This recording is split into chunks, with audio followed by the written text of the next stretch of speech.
উস্কানিমূলক কর্মকাণ্ডের মাধ্যমে দেশকে অস্থিতিশীল করার চেষ্টা হলে কঠোর ব্যবস্থার হুঁশিয়ারি দিয়েছেন যুক্তরাষ্ট্রের নবনির্বাচিত প্রেসিডেন্ট ডোনাল্ড ট্রাম্প। হোয়াইট হাউসের এক কর্মকর্তার বরাতে জানা গেছে, আগামী সপ্তাহেই হতে যাচ্ছে দুদেশের সরকার প্রধানের সাক্ষাৎ।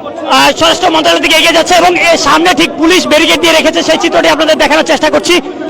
উপদেষ্টার পদত্যাগের দাবিতে বিক্ষোভ মিছিলটি রাজু ভাস্কর্য থেকে শুরু হয় এবং বঙ্গবন্ধু শেখ মুজিবুর রহমানের ঐতিহাসিক বাসভবন ধানমন্ডি ৩২ নম্বরে সন্ত্রাসী হামলার ঘটনায় আন্তর্জাতিক অঙ্গনে তীব্র প্রতিক্রিয়া দেখা যাচ্ছে।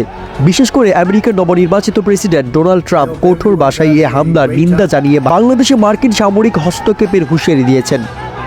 Here an address by His Excellency Mohammed Yunus of the Interim Government of the People's Republic of white house Bangladesh. থেকে এক জরুরি বিবৃতিতে ট্রাম্প বলেন, বাংলাদেশের জাতির পিতা স্মৃতি বিজড়িত এই স্থানে হামলা একটি অগ্রহণযোগ্য অপরাধ। যদি বাংলাদেশের বর্তমান অন্তর্বর্তীকালীন সরকার অবিলম্বে দোষীদের গ্রেফতার ও শাস্তির ব্যবস্থা না করে এবং দেশের স্থিতিশীলতা ফিরিয়ে আনতে ব্যর্থ হয়, তবে আমরা বাংলাদেশে মার্কিন সেনা মোতায়েন করতে বাধ্য হব।